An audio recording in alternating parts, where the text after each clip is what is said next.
unemployment testify, and there is somebody who would be lined up to do that, who has an infant and has had an experience with unemployment. Can I have Nathan add her to the list? Sure. Okay, thanks. Let's go live. We are live. We already are live. Okay, so good morning, everybody. Good morning, Cameron and Matt. I think we actually, before we start, I wanted to vote on 101. Nathan, we posted that yesterday. Can we just pull that up? This is the bylaw modernization bill that ran into some controversy around sewage overflow, which we handed off to the Natural Resources Committee. My understanding is they unanimously approved our concept of allowing multiple hookups,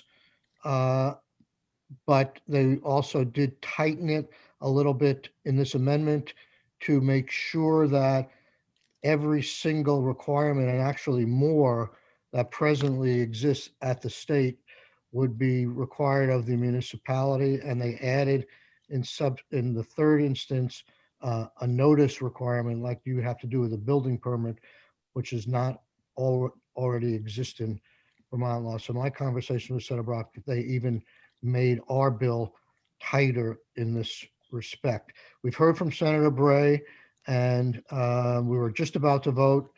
Senator Ballin asked for a postponement, and she's had her questions answered now. So I just, Senator Bray is going to get up on the floor, I think today, to offer this amendment, and Senator Ballin, who's reporting the bill, would need to get up and say we've reviewed the amendment and our committee approves, assuming we do. So I just want to get rid of this one. Can I have a show of hands on? Okay, may I ask a question? And that is, do you know whether or not Senator Bray's committee got any input from the municipal planners regarding the impact of these changes? I cannot say for sure. I can tell you that they took a ton of testimony on this, and they certainly heard from the people who are against it on the sewage overflow, such as Tom Weiss, James Ehlers, Annette Smith, and they heard from the same people we heard from. I don't know that we heard from the planners per se on this. We heard from BNRC, we heard from League of Cities and Towns, we heard from the administration. I think this has been pretty well. Didn't we hear from Peter Gregory and Tom Kennedy, or did they only testify this year on brownfields? I thought Peter Gregory. It's all coming together. I feel pretty safe in saying that the planners support this, but I don't know whether they. Well, the league does support it, as I recall. Yes, definitely supports. And as I recall, the testimony that we heard in opposition was a concern that there would be more connections that would result in more pollution. That's correct. And the way Senator Bray refers to it is that this will, if we buy into the argument, the argument is somewhat of a purist argument that would basically say don't do any more development in downtowns, period. Because we're not really changing the standard here. We're just eliminating a duplication. So, okay. I'm fine with it. Can I get a show of hands of support for us of the amendment Senator Bray is putting in? can you see us all? Yes, I can. I can't see Senator Brock, but I'm here. he just said. His hand is up. Okay, great. Thank you. So let's move on to S10. And Matt, we gave you the shortest amount of time yesterday with your charts. I'd like to pull up the committee plus chart and continue to have some questions asked and answered on that. Nathan, could you pull up that chart, or can you share the screen uh, with Matt so he could pull it up? Matt gave us two charts. No, I'm looking at the colored. The color- colored one that has the one. plus, committee plus, That doesn't deal with the Oh, trust. there is, okay. yeah, that one. Okay. So just to get us started and to get our bearings here, if we're looking at a plan that just covers, a suggestion that just covers the next year or two, if we look at the benefits, we see the benefit column. Base refers to if we do nothing. Right. That's existing law. The administration is a proposal that only affects contributions. And our bill accepts what the administration proposes on contributions, but also adds some benefits. So as I read the chart, if you're following me, in the year 2021, in terms of benefits, well, let me ask on 2021, Matt, is that, although all those years, calendar years, I assume? On the left? Yes, they are meant to be calendar years. Okay, so we're not changing anything. At the earliest, we would change anything on benefits on July 1st. Yep. So I see an increase of 158 to 180. That's $22 million in added benefits in the last 6 months of calendar year 21. Is that correct? 38. I did not follow that, but 180, did you see the 180 for the committee plus? yes. Did you But- see the 158 for the administration? Oh, Yep. yes. Doesn't Isn't that that- amount to about $22 million? Yes. Okay. Yeah. I'm sorry. Yeah. Just under. Yep. Okay, For half a year, you mean? for half a year, right. And then in the second year, our proposal has the 20% bump going only for a half a year, and the dependency benefit going for a full year, all of calendar 22. So what I'm trying to get at here, Matt, is in calendar year 21, we know there is a $22 million increase in benefits. Can you quickly tell us how much of that is the 20% and how much of it is the dependency benefit? Let me ask people, I'm going to put people on the screen here. Yeah, because I think we may all have this on I had to print it out to see it. No, I have it. I want this conversation to move fluidly, so I'm going to ask people to raise their hands before they speak. So it's, yes, I thought it's still on here. Yeah, so the difference is about, I hate doing math on the fly. So 9 million or so is the dependent piece, and the balance would be the 20% increase. Thank you. Let's do the same exercise for 22. Okay, Mike, may I just ask? go ahead. Sorry, Allison, I didn't see your hand. Go ahead, please. Yeah, because we're not back to full screen of people. So I'm sorry, but the difference between 180 and 158 is 38.8. And if you divide that by 2, 6 months each, that's what I'm not kind of fully understanding, how we land at 22 million as opposed to 16.4. First of all, your I math mean, is wrong. 19.4. Your math is wrong. 180 minus 158 is 22. It's not 36 or whatever you came up with. Oh, It's 50. 22, it's 22 million. Okay. I thought, okay, well, 180 minus yeah, 158. don't waste your time. Yeah, on me. Yeah. Oh, right. Of course it is. Yeah. Thank you. That clarifies it. So for 2022, 3. Okay. for 2022, the difference is approximately 30, not 38 million. Is that right, Matt? Uh,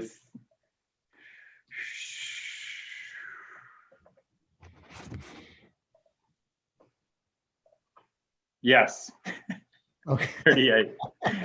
we got high mathematicians here on this Yeah. committee. Yeah, Okay, 38 million. So, but in 2022, the 20% only goes for half a year. Yeah. So is that another 13 million, your guess? So, okay, so it would be, I have it at 22 million. The reason being, so the first half of the year is more higher claims. So there's a seasonality component to this. I see. So the back half of the year is always a cheaper half of the year for us from a benefits payout standpoint. The front half of the year is more expensive. You have it as 22, Yes, the 38 million for 2020, calendar year 22 is 22 million for the 20% and correct. 16 million for dependency. Yes. So- Okay.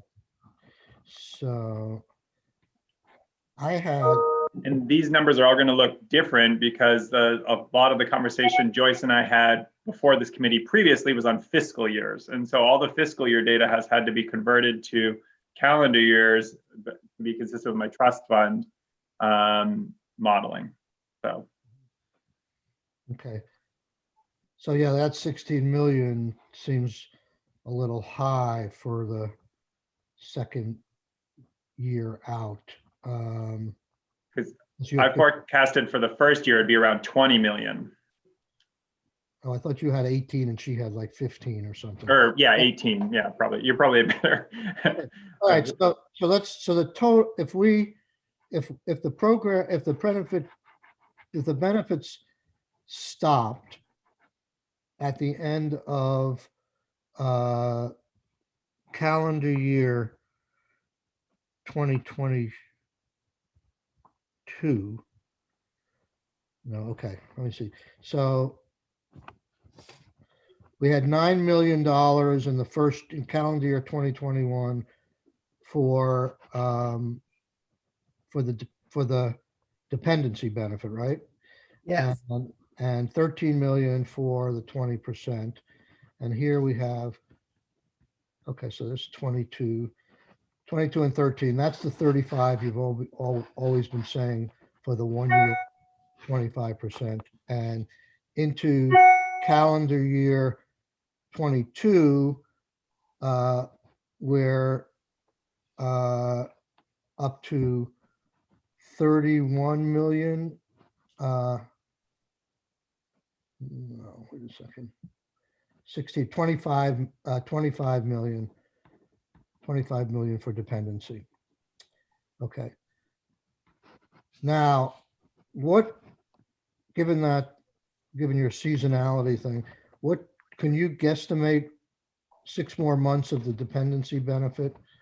What that would equal if we carried the dependency benefit to July 1st, 2023? July 1st, 2023. So if we took, it would be, I would estimate it to be about $4 million, 4.2. Okay. Okay. So what I have in my figures here, if we did 1 year at of the 20%, that's 35 million. And if we did 2 years of dependency benefits, that's 30 million, about a little less than $30 million, 20, let's say 29. Okay. Now, there has been some talk, and Senator Brock had a proposed amendment that I think people were in part sympathetic to, about starting these two programs in September, when the federal $300 is set to expire at this point. We had started in July because we had been talking about the tax rates changing to July, and they're not as nimble, I think, in terms of using any other day but July.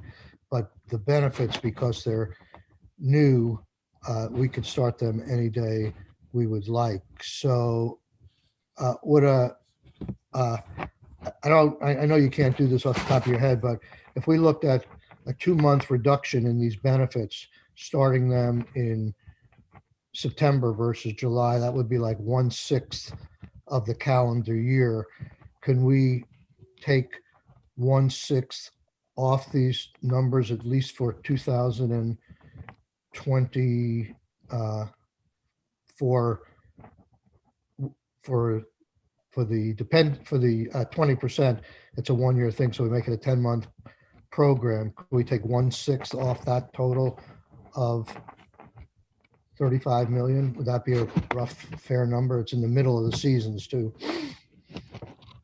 So I understood it. So it's going to start later and it's going to end earlier.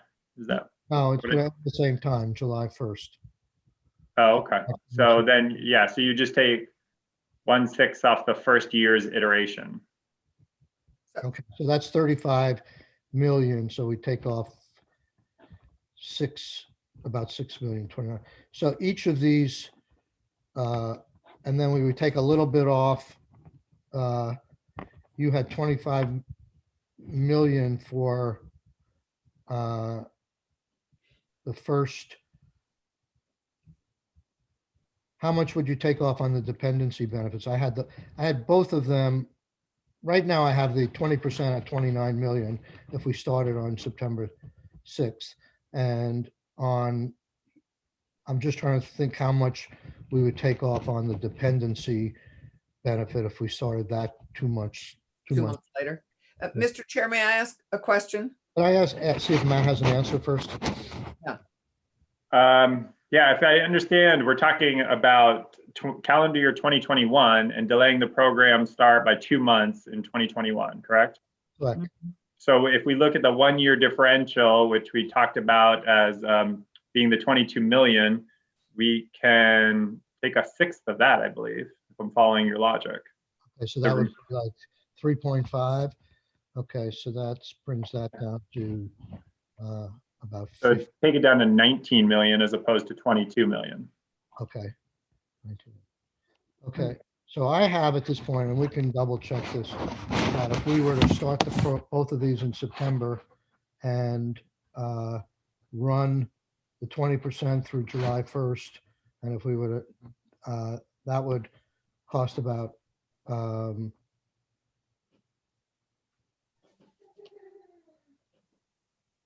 I keep getting them confused. Yeah, that would cost about 19 million, and the cost of the dependency benefits would be 29 million. Those are the numbers I'm working with now as a base point, and we can double check that math, but I think it's pretty close.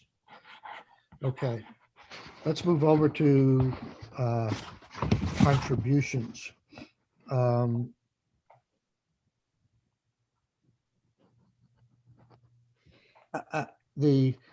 There has been discussion around whether this is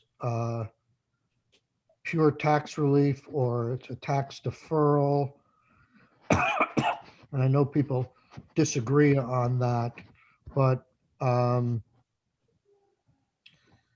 if it is viewed as pure tax relief, whereby if you look at the contribution tables, you'll see that the contributions go down identical in the governor's proposal and our proposal until 2025.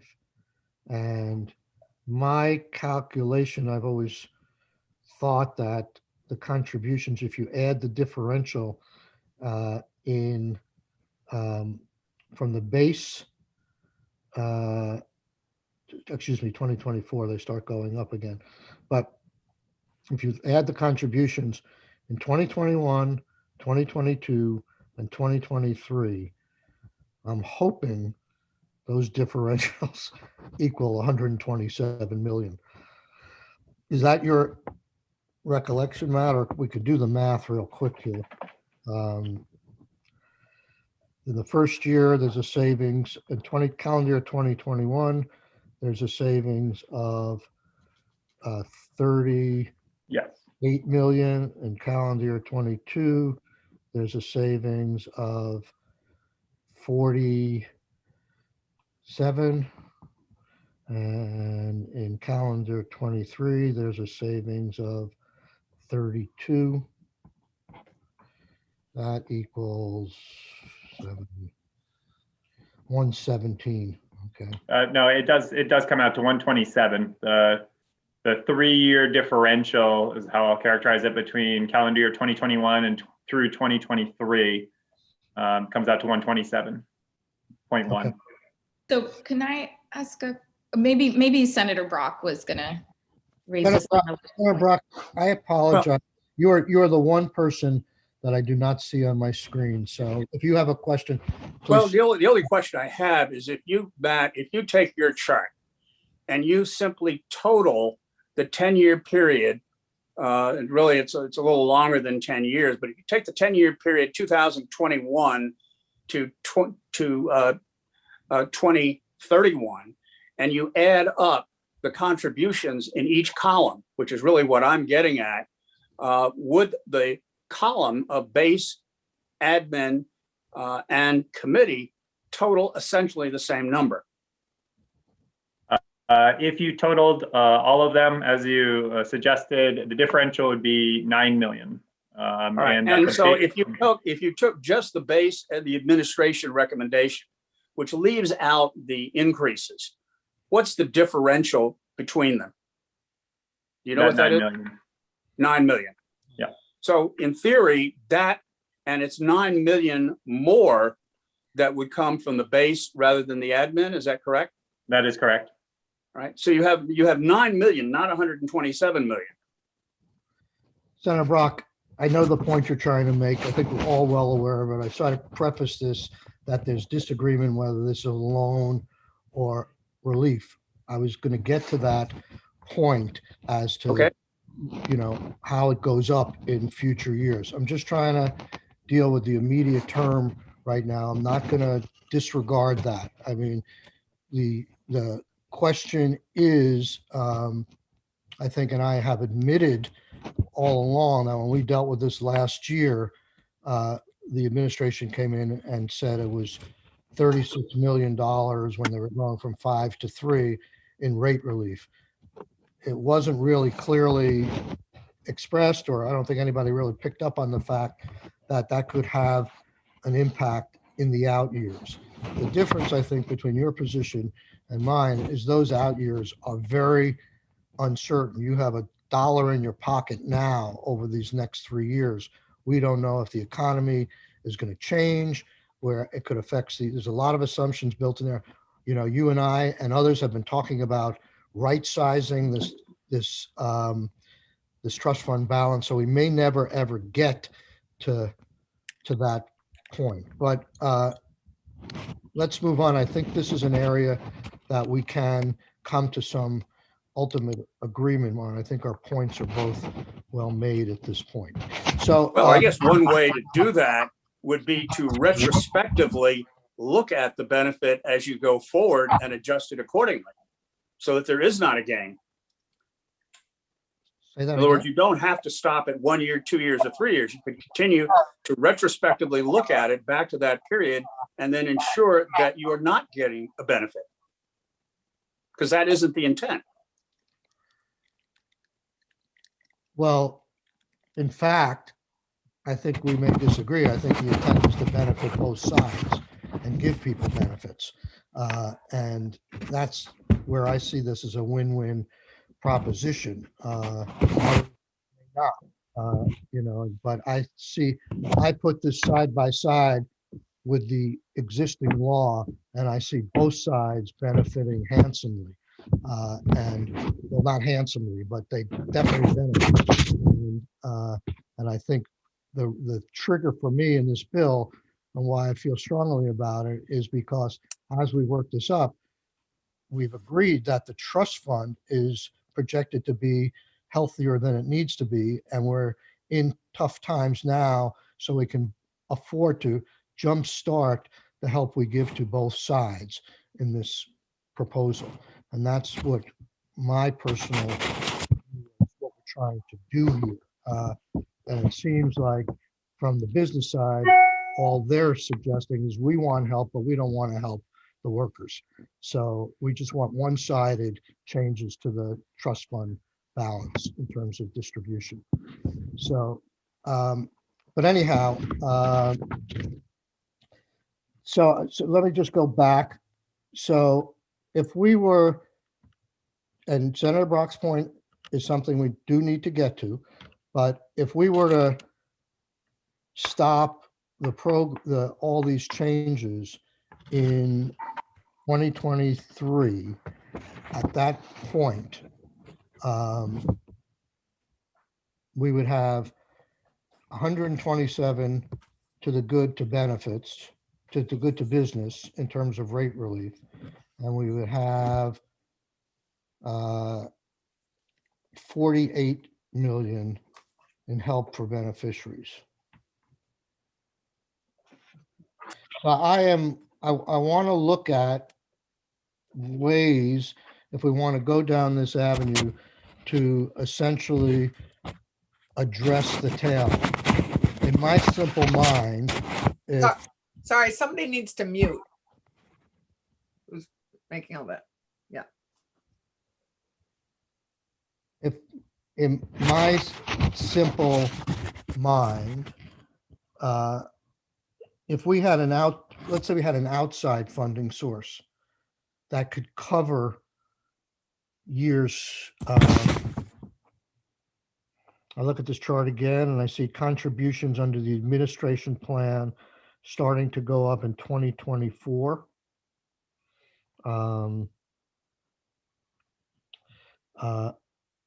All the way through the end of the chart.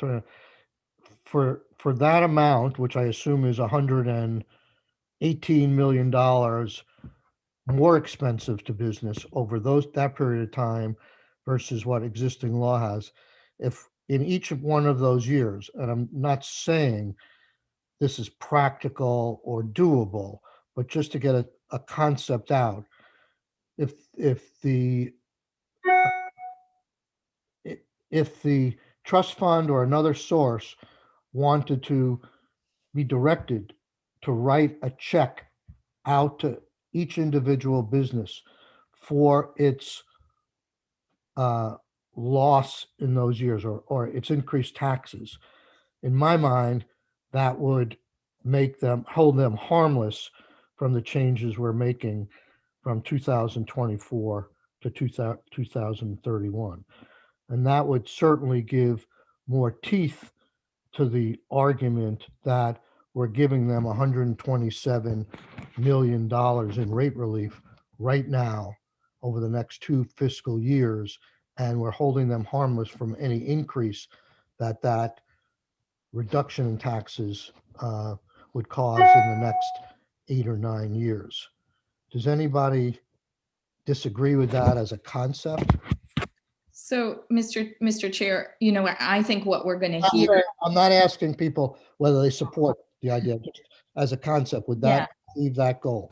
No, I would modify or just sort of interject with that comment. I think what we're going to hear is that as long as they have to get to $1 billion because of 2020 included in the rate, in a certain number of years, yes, they may experience the relief of that 100+ million, but overall, they're going to have to see an increase in their contribution after that to get to $1 billion, if that's what they're saying we need to get to. Matt, am I getting that right? Or Well, I don't know if you're saying that if we held businesses harmless for the next 8 years from 2024 on, whether the next argument is going to be in the 2030s and 40s, that's going to be recovered from us.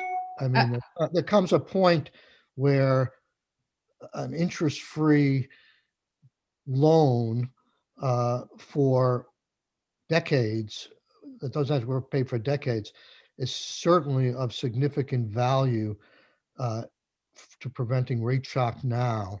And but right. But is your mortgage 700,000 or $1 million? It really matters what that total amount is that you're paying on, because whatever, you're going to owe it at some point, right? So I think the discussion is headed in the direction, we may have sharp disagreement on the time frame on this, but I think this whole bill is premised on the fund being able to afford helping both sides.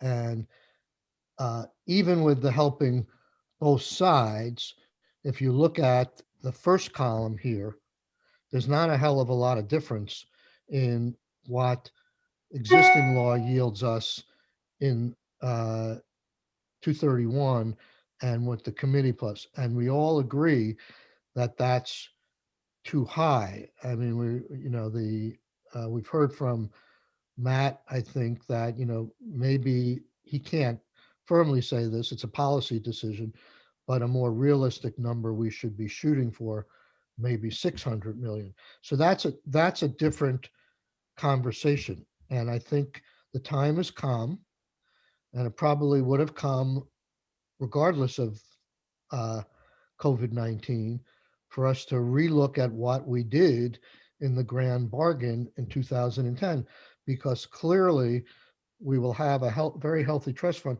even with the intervening pandemic. So we taxed, it seems to me, quite bluntly, we cut benefits and we taxed people too high in 2010. And now that formula is in need of adjustment. What we're trying to do here is do a mini adjustment until we can get to the bigger picture. And, Right.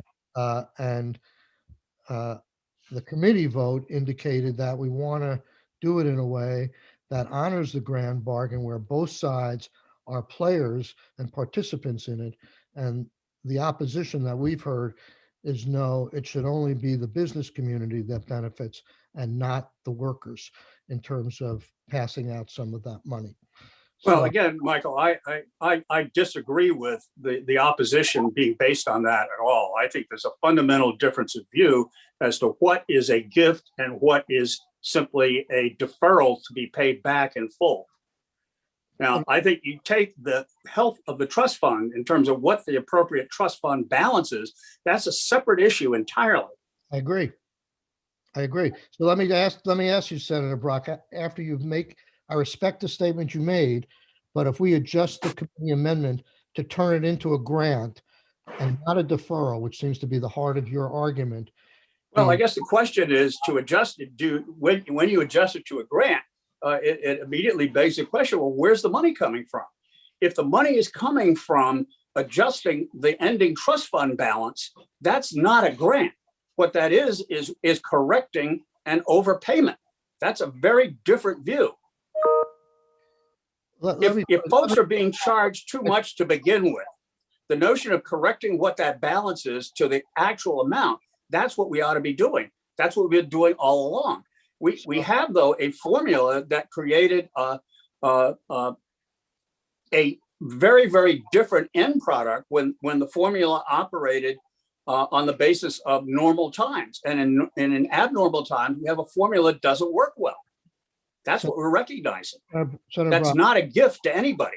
Senator Brock, let me ask the question this way. If we had adjusted benefits last year, if we had adjusted last year, we cut benefits and we raised taxes. And this year we come back and we realize, oh my God, we cut benefits unnecessarily and we raised taxes unnecessarily. Is your solution this year only to lessen taxes and not give back some of those benefit cuts?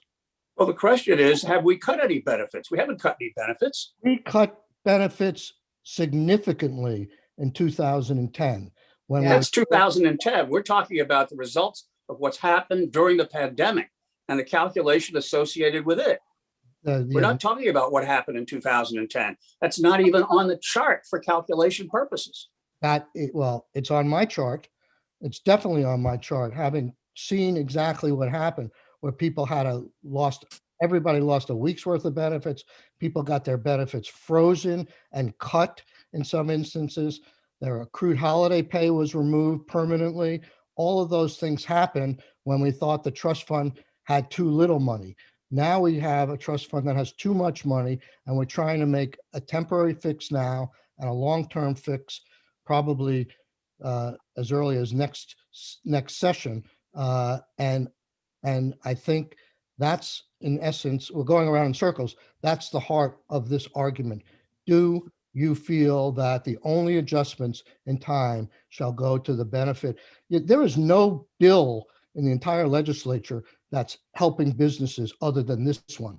No one put in a bill. It's been this committee who has stepped forward and offered to save 127 million in the next few years to businesses. If this bill dies, then that $127 million is lost, as well as the benefits that increases that apparently the opposition is opposed to.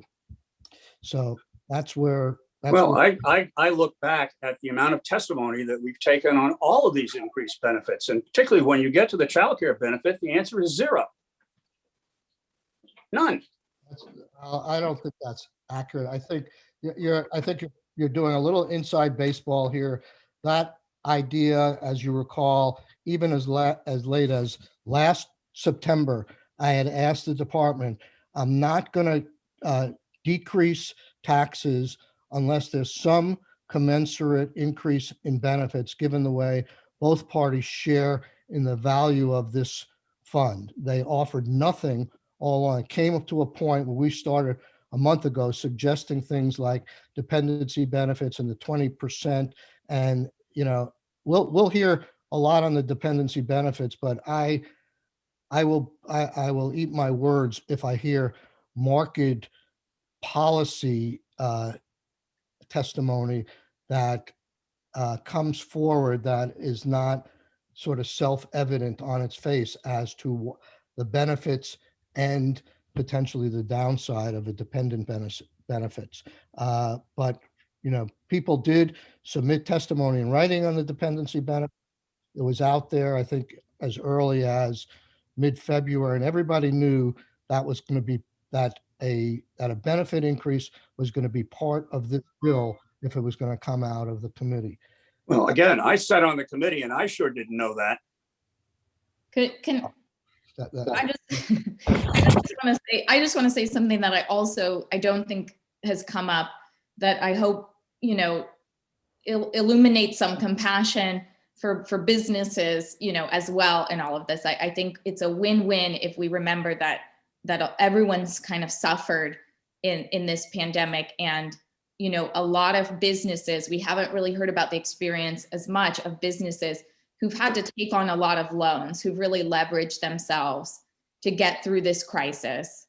And, in a couple of years, as they start making, profit again, or whatever they're going to experience, they still have put themselves in higher debt to survive. And so I think there's a way for us to be compassionate to both sides here. Everybody is looking at the overall money that we need to have health again, and saying, how do we really share in getting us all back to health, back to a healthy number of people who are on unemployment, a healthy debt ratio for our businesses, et cetera. So, I just want to say, I think we're all going to be better off if we have compassion for everyone in this situation. Okay, we're going around in circles a little bit here. So I had, in terms of putting, trying to put to bed this, I think, legitimate difference of opinion on whether the $127 million is a loan, a mortgage, or whether there is some significant value, maybe not full value, of the $127 million and getting it out in the next 2 fiscal years. I've been toying with some ideas as to how we can make it clear that we are making it essentially a savings to business that does not have to be repaid. There are, I think, multiple ways to do that. We can change the formulas and have it factor in that way. My suggestion, as sort of, it reminds me of the conversation we had on within the same bill, actually, quite frankly, was the whole issue of reoffering people their jobs when they were able to go back to work. And we started to get into a lot of fact specific weeds as to what about this situation, what about that situation. And what I think is appropriate to do is to hand off, in large part, the details of the fix, but to say, here is the goal of what we're trying to achieve, and have the Commissioner of Labor design a way to get the money totally protected. So there is some language that I may be prepared to offer at some point, if we're going to offer an amendment to our amendment on that. And at that point, what I'm honestly trying to achieve is to put that honest disagreement aside. And as I said earlier, when we first got into this, when we were doing 36 million last year, I don't think anybody was thinking that that $36 million would somehow get repaid by the business community in the out years. And that may have continued into this whole discussion. So I appreciate people raising the concern, and I'm really trying to fix it. So, Well, I certainly hope that a compromise, and as you know, we've been meeting and talking about the possibility of arriving at some sort of an equitable compromise, so that we can get a bill out. And I'm still open to that. However, when I look at charts like the one that Matt has prepared and I add the columns up, I don't see 127 million benefit. I see at best a $9 million benefit. And unless we address the whole picture, I don't think we can see what it is. It's entirely guesswork. We can see what it is, though, on the payment side, on the benefit side. We can't see it on the contribution side. Senator Brock, I thank you for being open to further negotiations, but you effectively won on this point. I've thrown in the towel. I don't know why you keep raising it. I'm trying to get to the same place as well, you. Yeah, but I got you. I see where you're coming from. And my only question, of course, is how. Right. And the how is critically important, because if the how is giving back money that is an overcharge to begin with, that's not a benefit. Well, okay. Shall we It's go the to example the that I use in the testimony, note to Mr. you. Chair? If Yes, you go to the I supermarket I think and we you should buy a pivot. dozen eggs, you pay $6 for the dozen eggs, but the real price is $3. If the grocer then lowers the price to $3, the price it should have been in the first place, you don't save $3. Yeah, and if you put a penalty on people's benefits and it turns out to have been wrong, you don't give back that penalty by doing nothing. Right. So, You know what? I think it's time for us to do some testimony. How about that? yes. Yes, please. I apologize, folks. Oh, it's okay, Mr. Chair. Okay, so, Okay. um, We're all here working to get to yes here. does somebody have an agenda that could call out the witnesses for me? I think we had been working on the order, and there is somebody being added right now toward the end who's experiencing Well, who's first? Who's first? employment. Patty Comline. Patty is up on deck. Welcome, Patty. Thank you. Thank you for inviting us today. I'm just letting you all take a pause. Yeah, Take a deep. calm us down a little bit. Yeah, I'm ready. I'm really excited to jump in here. Yeah. Thanks for inviting us. You know, it's really important that businesses are included in this discussion, and we appreciate that you agree. You know, I represent 10 business associations on this issue, so it's pretty much been my life for the last 3 weeks. And speaking to all of them, I do want to stress something that you've been talking about right now, that we believe, I think I speak for all businesses, not only my own, that right sizing the UI trust fund by fixing the anomaly that's 2020 is just that. It's fixing the formula. It isn't a benefit to businesses, but merely it's addressing a pandemic glitch. Without the pandemic, we wouldn't be here right now with this. You know, going into 2020, the fund balance had more than $500 million in it. It was so underfunded that the tax schedule dove down to a Schedule 1 last July to try and correct it. The fund lost a net amount of about $270 million last year, and it will likely cost at least that over the next few years to get the fund to a near stable position. Possibly a lot more depending on what you do in the next few days. In fact, if you don't fix it, the folks we rely on to employ and pay Vermonters are going to face hundreds of millions of dollars in costs that are unneeded. And I want to repeat that they're still going to have to increase the money that goes into the trust fund. So they're facing about 270 million plus in new taxes.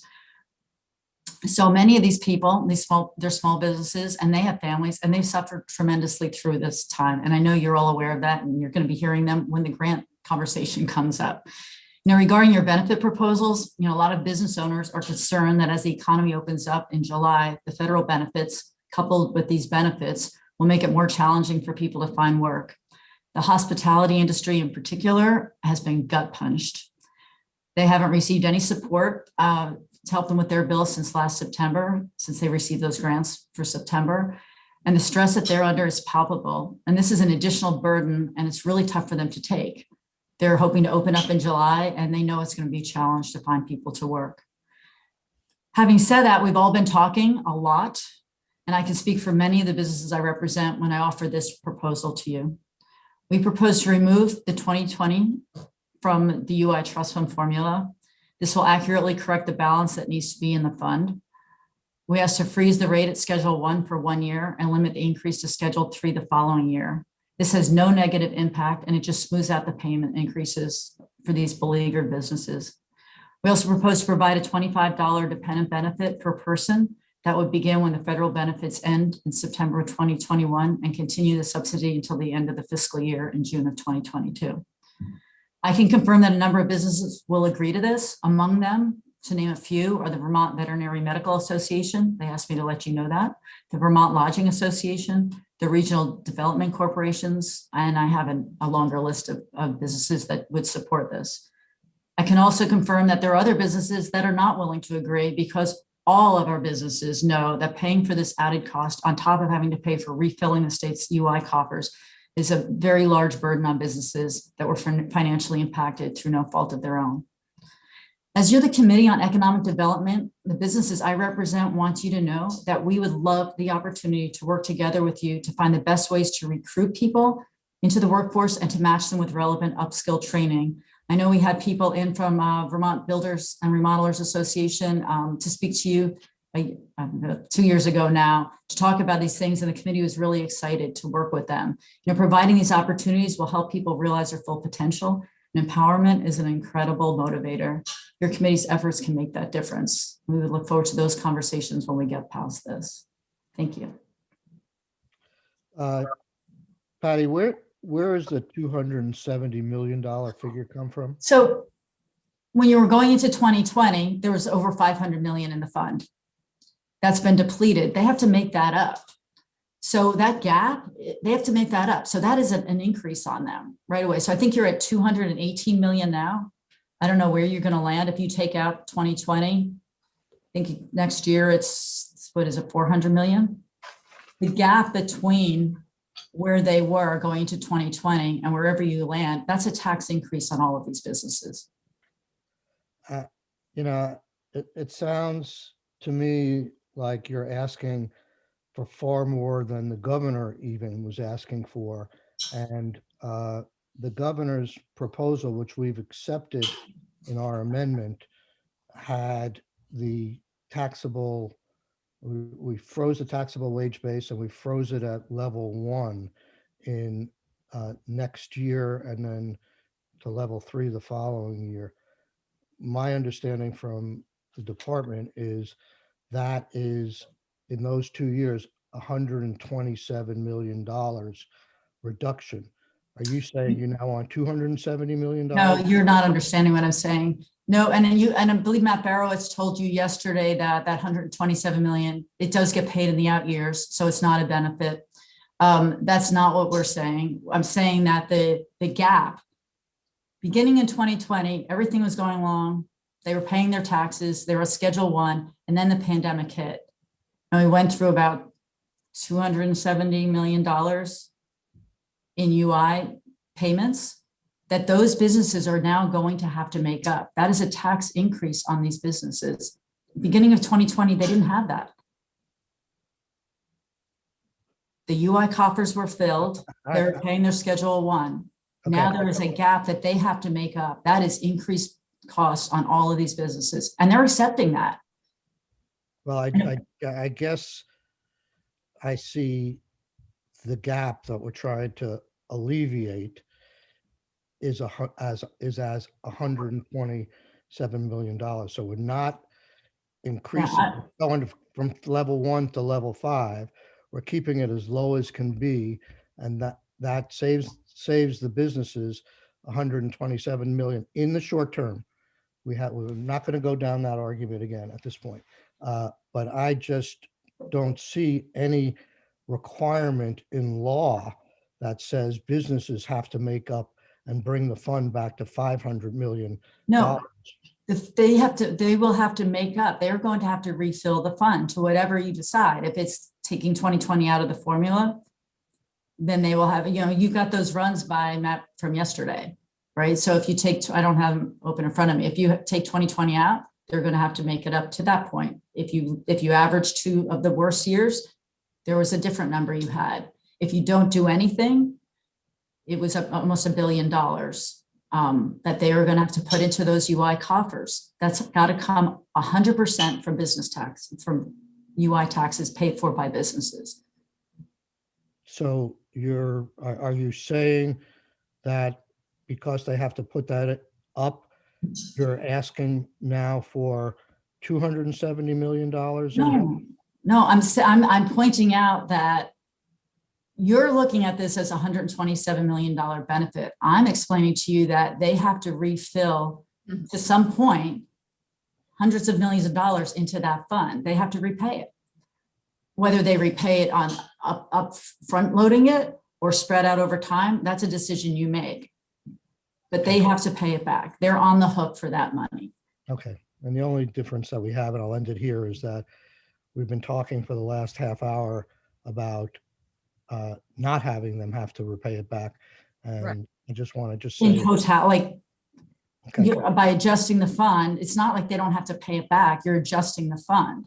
Well, Right. So they wind up being at the status quo as opposed to increased taxes. So Well, we're going around the same issue again in terms of whether it's a loan or a grant. So let's stop here. The other important point of your testimony is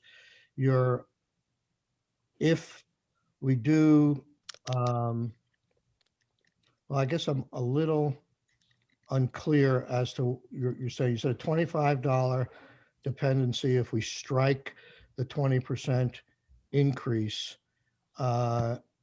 Is that the said if you do 20, the $25 childcare benefit, fix 2020, take 2020 out of the formula and do the rate schedule freeze. So may I ask a question, Mr. Chair? Yep. So I guess in my mind, Patty, I'm reframing it. It's we're just freezing the rates. This is tax relief for businesses, and then we begin rebuilding the trust fund. It's not paying it back. We would be rebuilding it anyway. Rebuilding it is paying it back. That's what rebuilding it is. Can I finish? Which is, we're all committed to rebuilding the trust fund and right sizing it. So we'll have a study to really figure out where the right size is. But I guess I would say if we can provide pure tax relief so that it's not considered a payback, and then we begin in 2023, just slowly rebuilding the trust fund, that is what we would be doing. I guess my question for you is that you initially said a $25 dependent benefit per person. So you're talking about per child, a $25 per person on UI. Commissioner Harrington said that that's the way that they could do it with their system. Per family. Okay. Per person on UI. So it could be two people in the family. Right. And when you say we're committed to rebuilding the trust fund, that's paying it back. We are the businesses. So just absolutely. But that was what they would be doing, whether there was a pandemic or not. If they wouldn't have gone through $270 million without a pandemic. This is true, but we've done this before in 2010, 7, 8, 9, 10. And we have successfully rebuilt the trust fund without having to jackhammer them into tax rates that are an additional burden in these next 2 years as we move into a post-pandemic economy. We want to be able to we want to reduce the burden on businesses. This is what this is all about, reducing the burden on businesses and at the same time, providing an off-ramp for our UI claimants as well, giving them a softer landing as they exit out, and hopefully many more will be rehired and we will have many fewer on unemployment insurance, which is obviously our whole hope, all of us hoping. Okay, any other questions for Patty? No, next we were going to have Aaron Segrist. I'm just going to have a question for Patty. Yep. To go back to the $25 for clarity, is that simply a flat $25 per person on unemployment who has dependents, or is it a flat $25 per person for everyone on unemployment? It's a dependency benefit. All right. And so there would have to be a method to determine which one of those employees who is unemployed has dependents, some mechanism to collect that data then. Is that correct? Well, I think I'm sorry, not Matt. It was Commissioner Harrington who said that they could do it for those families. Fine, thank you.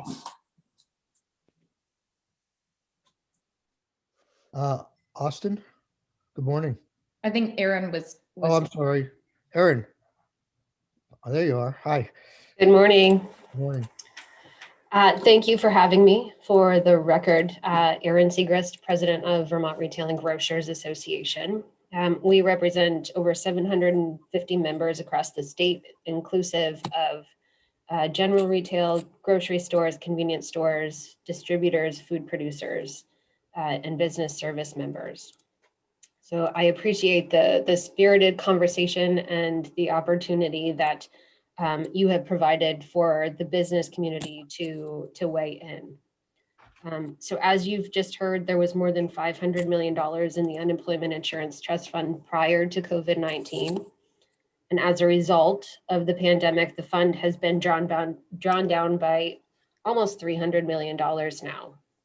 And I'll reiterate that that's a hole that businesses that are currently working to recover and find solid footing after a year of uncertainty will have to refill that. Apologies.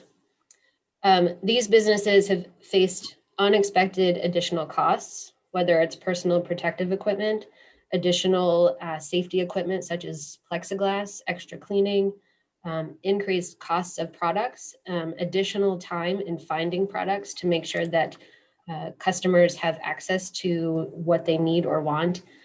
This has all happened over the last year, and it has increased costs for employers already. They've also faced reduced operating hours, and more often than not, they faced a reduction in staffing. Some were forced to shutter completely with no timeline to reopen. And we certainly, again, thank the committee for working to address the financial shock to business owners by extending the time frame by which the unemployment insurance contribution rate schedule would jump from Schedule 1 to Schedule 5. While this has been characterized as a tax relief, business owners are still responsible for these funds, whether it's now, whether it's next year, whether it's in 5 years. I see it more as a deferment, much like college loans. If I still need to pay it back, it's not tax relief. It's not a benefit.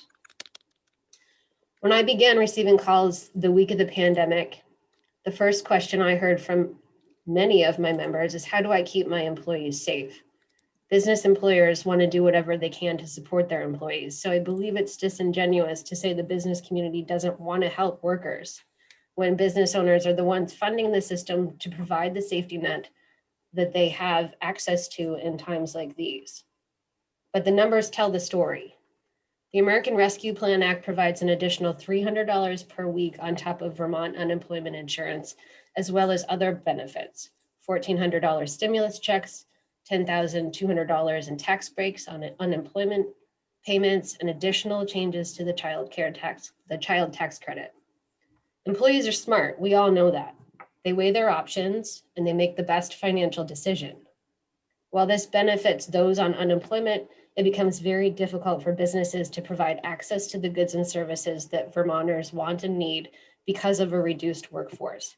Reduced staffing means limited hours, fewer sales, and a longer recovery time.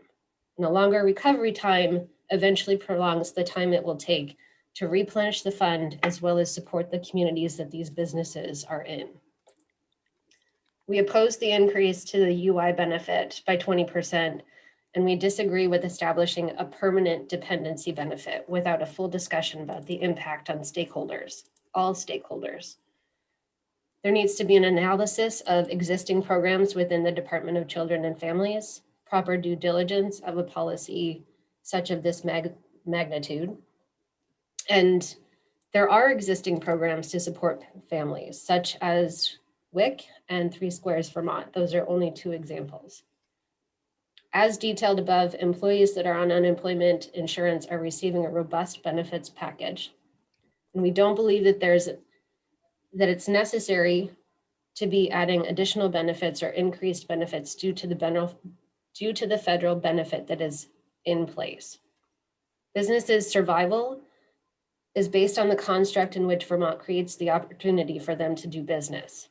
The very nature of the unemployment insurance system was created to be temporary. Again, we oppose increases to the UI benefit and the $50 per week dependency benefit. However, if the committee is going to move forward, we ask that you do consider, again, holding the contribution rate to Schedule 1 and limit the increase to no more than 2 schedules. Removing 2020 from the trust fund formula, which you had just heard from the previous witness, and provide a dependent benefit per person on unemployment once the American Rescue Plan benefit ends in September, and continue the benefit only through the fiscal year. And it's not $50, but $25. As Patty had shared, I think that there are businesses that will support this, and there are a lot of businesses that will not support this. I'm happy to take questions, but I don't want to beleaguer the debate again. Okay. So I have a couple of questions there, and thank you very much. So on the, it sounds to me like you are, your proposal that you could support includes an expansion of what the governor had proposed in terms of the next 2 years. If we were to pass out just what the governor proposed, would that be satisfactory to you? That's a loaded question. Again, businesses have to pay into this trust fund. They're going to have to fill the hole. Employees are already receiving a robust package to support them on unemployment. But I think that, you know, if the business community has to do something, then we appreciate the consideration of freezing the contribution rates. We need that relief this year as businesses continue to come out of the hole. And we can certainly have further discussions next year. Okay, and you mentioned the added benefit to workers claimants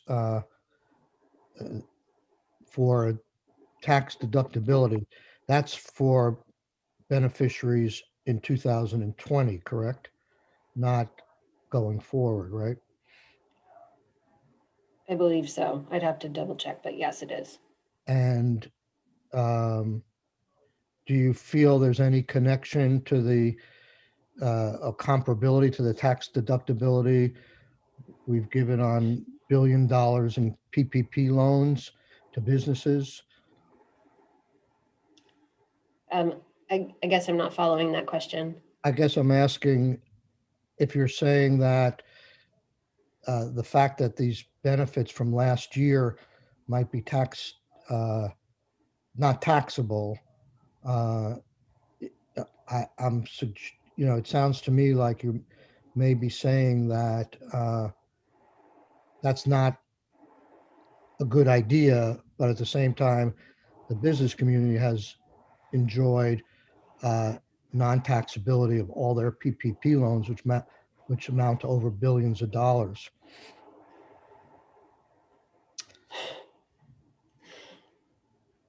Okay, well, I mean, if we want to get into semantics, then sure. But my understanding is that the business community actually does pay income tax on those grants or the funds that they've received from the CARES Act.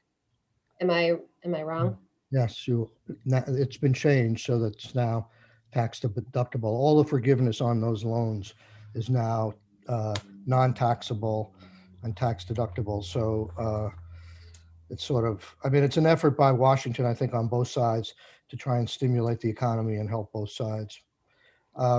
Okay, so aside from the $10,200 tax break, you're also the federal government is providing an additional $300 on top of Vermont state unemployment insurance. You know, they're also providing additional 3 Squares Vermont and additional WIC assistance. They're receiving a robust package from the federal government on top of Vermont unemployment insurance. We're saying that you need to look at the entire system. You need to look at all of the benefits. You need to understand the impact to all stakeholders, not just businesses, but everybody.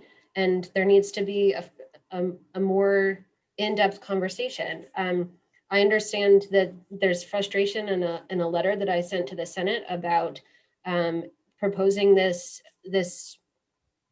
permanent benefit, but you know, having a conversation within committee on February 19th does not mean that it has been an official proposal to the public so that they can weigh in. The public did not see any written proposal for this additional benefit, the $50 anyway, until the day before the committee passed the amendment. That's part of the frustration. You know, we can have a conversation. Let's have the conversation, but we weren't provided that opportunity. Mr. Chair, may I ask Aaron a question? Yep. Aaron, it's good to see you. Thanks for coming. Long time. Thanks for having me. You initially said you opposed the permanent dependency benefit, and then said, so am I correct in hearing that you oppose a permanent benefit, but that you would support if we could come to agreement that you would support a $25 per family benefit if that was part of a package?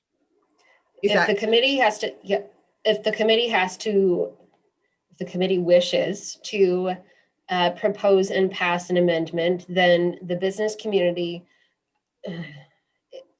we don't necessarily support it, but we will do it. We will work with a $25 benefit, dependency benefit, from the time that the Rescue Plan Act benefits end in September through the end of the fiscal year. But we do not believe it should be a permanent Right. benefit. So that's the other half of my question, which is how long would you support that, for 1 year or 2 years? Because, we obviously, if we sunset it, it would be with data and to review it and look at it and have a conversation about whether it should be continued and become a permanent benefit, because with 70% of those on unemployed being women, it's, this is, this calls the question on the on this proposal. I mean, it reinforces obviously the need for this, and so that helps me understand where you are. And I guess my question is it just the cost on the additional benefits for all people on UI as they ramp out of UI? I mean, the 20% benefit, is it just because it costs so much, or is it?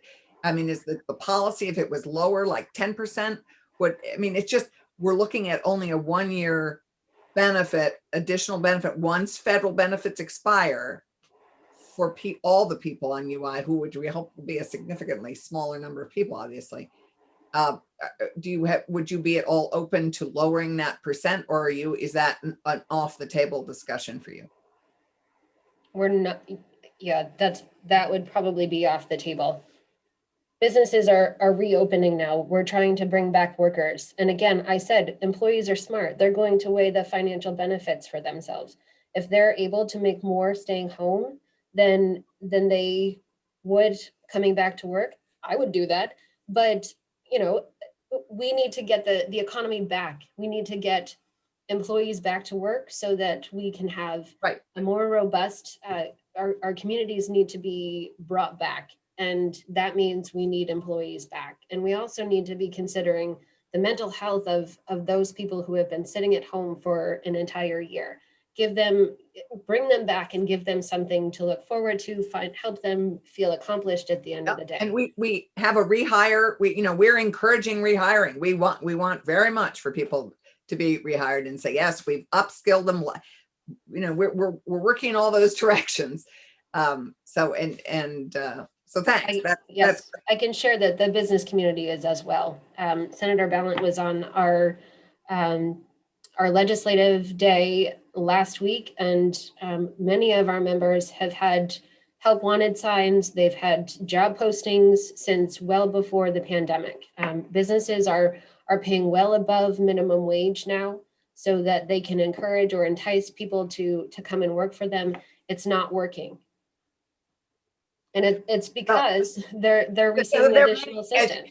As we know, there are many reasons for the because. We also know there are many childcare centers that have closed. I mean, there are many becauses. So I think. I agree. Yes. And I would just like to say in response that we have had conversations in this committee about the change forthcoming on the work search requirement, where the commissioner has a lot of discretion.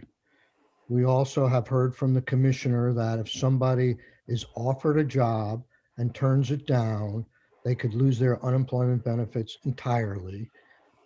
And we've also had discussions about deferring this 20% increase in dependency until the federal government benefits end. We had originally set it up on the fiscal year because we thought that made sense in terms of what changes were being made to the tax contribution side to start them at the same day. And the system, as you know, operates on a quarterly system, but it is possible that because they are additions that we can dovetail it with the federal law. So I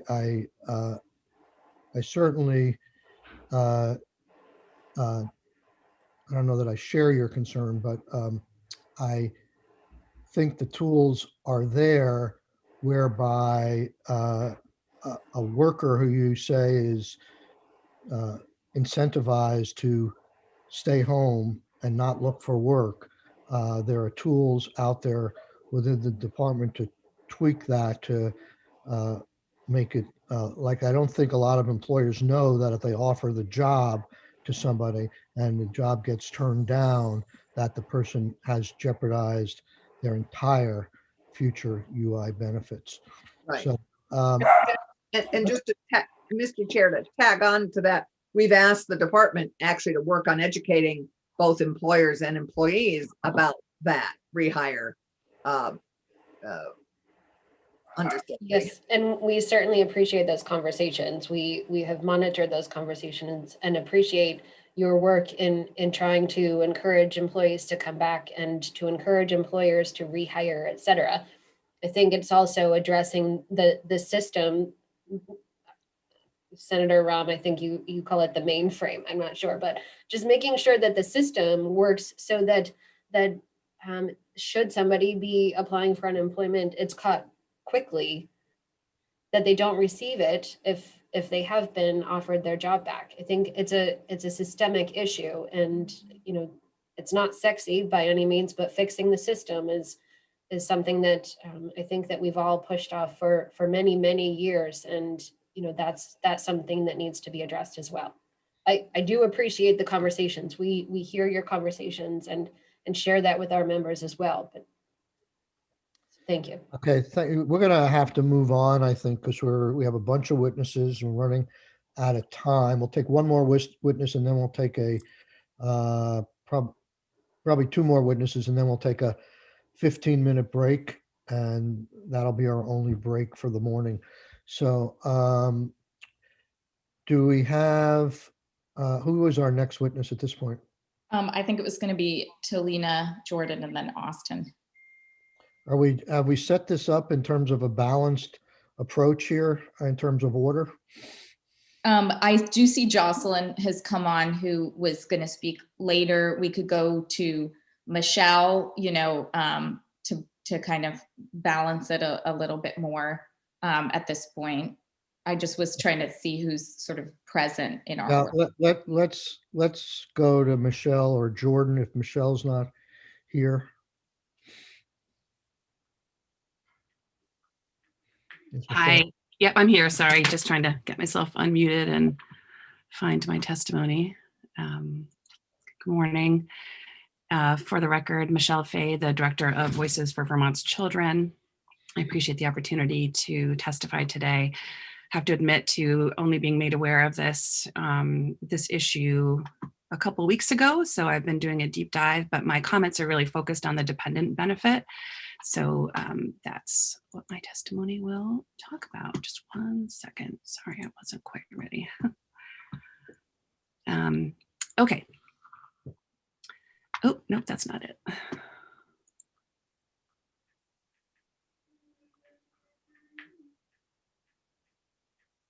All right, sorry about that.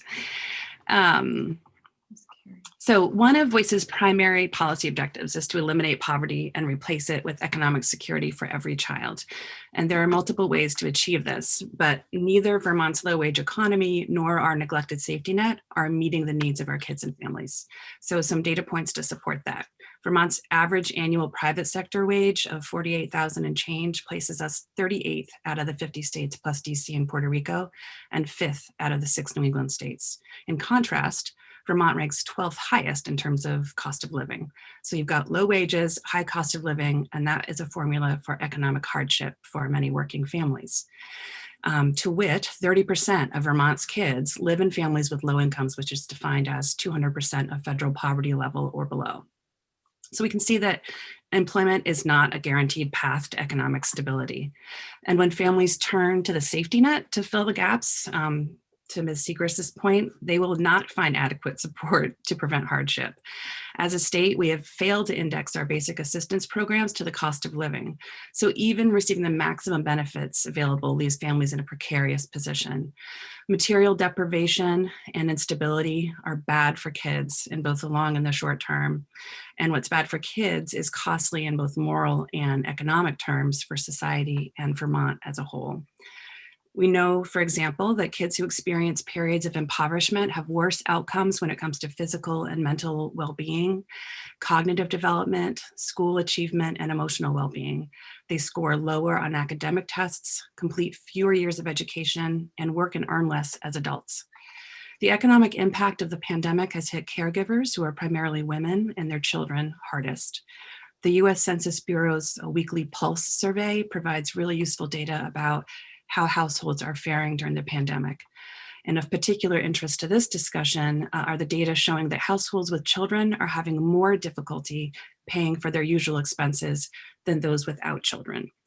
Vermont survey responses for the week ending March 1st showed that nearly a third of households with children found it either somewhat or very difficult to pay their usual expenses, compared to 25% of households without children.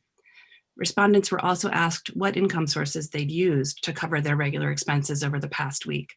More than 2/3 of those who reported using unemployment benefits reported experiencing difficulty covering their regular expenses. 1/3 of those said that they found it somewhat or very difficult. And I included an excerpt from that Pulse survey data in my written testimony and a link to the full data set. So the good news is that even small increases in family income can improve outcomes. What's more, we know from studies of cash transfer programs that helping people meet their basic needs actually helps them plan for the future and improve their economic mobility. It's not the demotivating crutch that you hear about in the testimony from business groups. And as we talk, as a state, we talk about resilience a fair amount. And too often it's used as a frame to shift systemic failures onto children and families. Resilience cannot be created from thin air. Vermont's employers can be part of the solution by paying livable wages, providing paid leave, and contributing their fair share to social insurance programs. At the very least, they could stop recycling long debunked racist tropes about unemployment and other public benefits. The proposal to extend dependent benefits to UI recipients is a wise investment in the current and future well-being of Vermonters.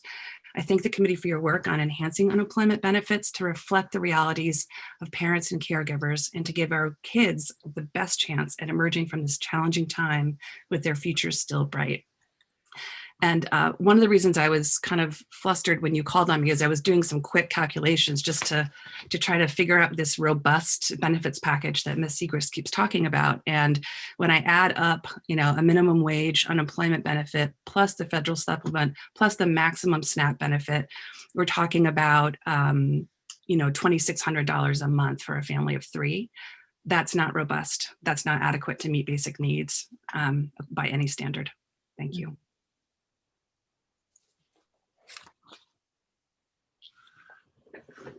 Mr. Chair, you're on mute.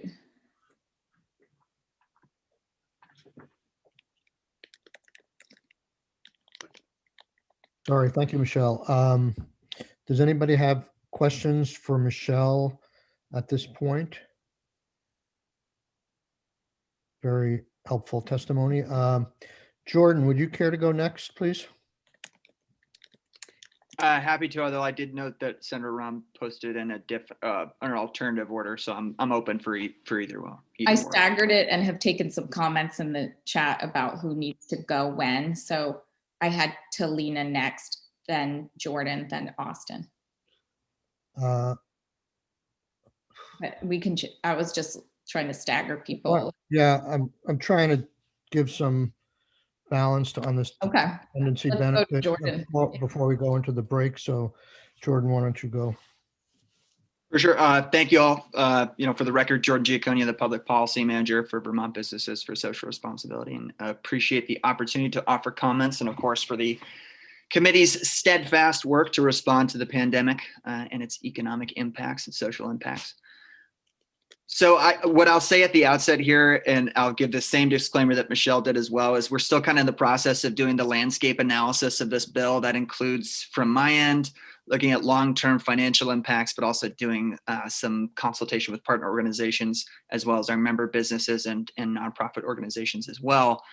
So what I'm going to do today is not a far cry from what you saw in my letter last week, which is to speak to the pieces where I think we can offer our support, and then happy to, I guess, lend some perspective on added pieces where we failed to reach consensus.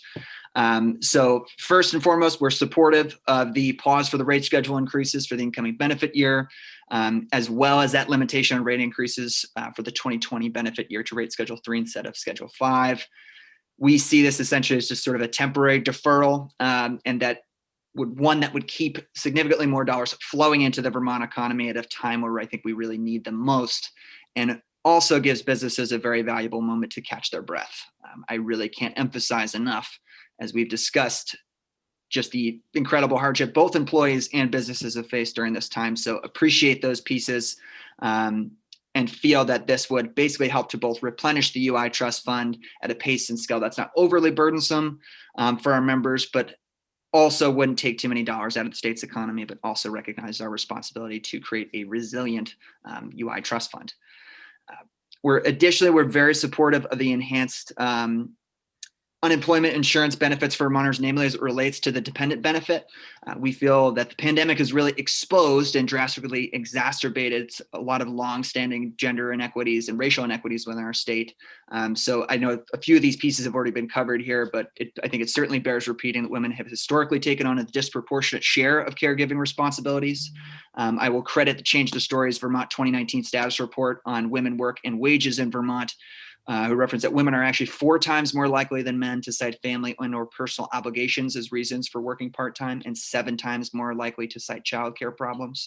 Additionally, 4 out of 10 women are likely to leave the labor force altogether at some point to care for family members. And women in Vermont have been seen to be delivering sort of essential services, have a very strong presence within our service industry, which, as you all know, has been very, very heavily impacted by the pandemic.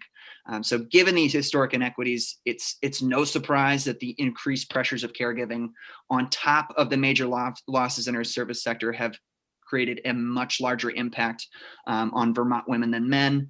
The last report that I had looked at, I believe, came out of it was January 2021, so I may be a little bit out of date on this one, that it was at 63.8% of UI claims were attributed to women, 36.2% were attributed to men. I think it's also worth mentioning too, in terms of national data, we don't have a ton of in-state data, or at least from the research that I've done so far, as it relates to racial disparities here. But on the national data indicates that Black, Hispanic, and Indigenous families typically spend a significantly higher percentage of their household income on child and dependent care. And the average median income Black family with 2 young children would need to spend 56% of their income on childcare, which is a larger portion than any other group in our country.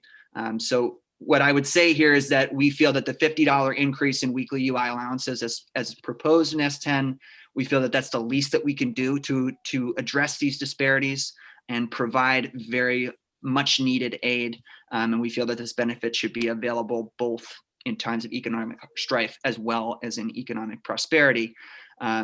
And then on the last piece, what I would say, I know that I imagine that I'm going to get this question on the 20% plus. So what I would say is I can just offer sort of anecdotal pieces as we're still failing. We still haven't really reached consensus, both within our policy committee, within our membership, from the outreach, from my consultation with partner organizations. I think that on one hand, I have heard from many a business owner who just say, we want to provide as robust UI benefits as possible. As you all know, VBSR supports livable wages and livable jobs in general. That means both a livable wage relative to the cost of living, as well as robust benefits. So I have many folks who are just basically just saying, let's take the hit and we will move ahead with these benefits because we feel that it's right for Vermonters, right for our employees who may have had to be laid off. On the flip side of that coin, there's a lot of concern around the solvency of the UI Trust Fund long-term and what it's going to mean to have to pay back these benefits. I don't want to reopen this debate. I think I came in right in the midst of that. But I would mostly just say that I think there is there is a genuine desire on the part of VBSR's member businesses or member nonprofits to support these initiatives. And, I think at the same time, also understand that maintaining our trust fund solvency, providing those benefits, is a really difficult balancing act. Many of our employers were forced to make very difficult decisions to keep their businesses operating. That meant laying off employees. And I think that we should afford them the opportunity to regain their footing, whilst also ensuring we have a healthy UI trust fund, but also making sure that Vermonters are getting the benefits that they need. And I actually, I think I'm again kind of anticipating a question as it relates to retention issues. When it came to a lot of this kind of harkened back to me to the discussions around hazard pay as part of last year. Our primary motivation in support of hazard pay was namely just that you needed to recognize the sacrifices people were making to be working on the front lines of this pandemic, with your grocery workers, postal workers, medical workers, and medical staff. That was our primary motivation, but I would be remiss if I didn't mention to this committee that I did hear from a number of employers who had said that I'm actually getting asked by my employees to be laid off so they can collect a more robust benefit. And I think that's not wholly representative of the Vermont labor community, but I do want to share that anecdotally and just recognize that it's not monolithic. The experiences of employers vary, as do the experiences of employees as well. So I would encourage this community not to use sort of sweeping generalizations when it comes to both the business community and to the labor community as well. So again, I recognize that we have some pretty clear positions on some pieces. Our position's about as clear as mud on other pieces, but nonetheless appreciate the opportunity to offer some comments, and happy to field questions as well. Thank you very much, Jordan. You're on mute. I'm going to ask you a question. How many businesses do you represent?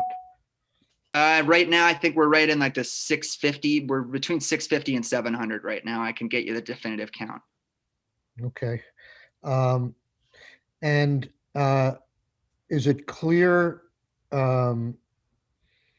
as you sent out messages to your businesses that, and I want the public to understand this as well, what the committee voted out, we've been told that the average weekly benefit amount in the state of Vermont is around $350, $360 a week. So our 20% increase is about $70, $75. And we're talking about starting that when the $300 goes away. So in effect, people in September, even with our benefit, will have $225 less in their weekly check coming in. Has that been made clear to your members? That's the size of the increase where we voted out? To what extent I can in an email, yes, and then I typically will try and do follow-up conversations with folks if they reply back with any sort of comments. So I think overall, I think folks recognize that these benefits aren't going to last forever. And I'd actually say that to a point on the retention piece as well. So I actually have a couple of my family members, this is in Connecticut, ended up being laid off. They were collecting unemployment, and I was talking with my dad, and he actually came to the conclusion, look, I'm actually making more right now than I was otherwise. But I think that employers and employees both recognize this is a temporary benefit. Either which way you look at it, if this bill were to pass in its current form, it's still a temporary benefit. These are going to go away inevitably. So I think that folks recognize that, for one, not everyone's receiving the maximum UI benefit at the state level. This would be a temporary benefit, at least in the 20% context. So I think there's an understanding of it, but nonetheless, still a lot of hesitation. I can certainly say from my end, sort of delving into the UI system has been kind of looking into a black hole to some extent. So I think folks understand, but I still think have a lot of hesitations, or at least some anyway. Thank you. Any other questions for Jordan at this point? Yes, Senator Clarkson. Thank you. Jordan, thanks a lot. It's good to see you also. It's actually good to see all of you. I guess one of the concerns we've had is a dependency benefit absolutely supports where we are at the moment and the composition of those who are on UI at the moment, and is something that I think is overdue. But it's I'm a little concerned about the rest of everyone on UI going cold turkey after the federal benefits end. Everybody else is being given an off ramp. And I guess I'm a little concerned about the other people on UI who may be equally in need, have it, just going off cold turkey where everybody else has an off ramp somewhere. And I would, and I'm sure that's part of your discussion with your crowd. But I have to just say, given how little that benefit is actually, I don't think people appreciate how small the benefit we're talking about actually is. And I appreciate that as well, Senator Clarkson. That was a piece that we had heard as well, is just sort of what happens when these benefits exhaust themselves, or when do they sunset, what happens next. So I certainly echo that. And, I would just say from the dependent benefit portion, I think I kind of appreciate the permanence of that, in the sense that when this was first brought to the policy committee, I think when you see permanent, there's sort of initial eyebrow raising on some of those on that piece. But at the same time, as I've mentioned to folks, the experience of Vermont workers who have dependents versus single Vermont workers are wholly different when they're experiencing financial hardship. I can say that as a family someone from a low income family. And we have to provide benefits that reflect those disparities. I just see that as an absolute. For the off-ramp piece, I think that's a major consideration we're trying to take into account, and to basically just sort of quantify what these benefits are going to look like, both in the short term and in the long term. But I think, it's a relatively new issue for us, or a relatively new issue that I'm bringing to folks. So I think there's a lot of sort of knee-jerk reactions that folks are having to the proposal. And then my hope is that in the coming weeks, we can discuss this a little more closely, and try to, I think, hone in on a solution that works for employers and employees alike. Did they have I just have to ask, I mean, did businesses have the same reaction last year when the governor added $100 flat benefit to everybody on UI, to also to fill the gap that the federal benefits didn't have? I mean, that came out of UI. I did not hear anything from business about how upset they were that an additional $100 a beneficiary was being taken out of UI trust fund. At that juncture, no. I think we were in a little bit of a different moment as a state, but I hadn't heard any. And I think most of what I had heard, frankly, was from the business community, was more so that they,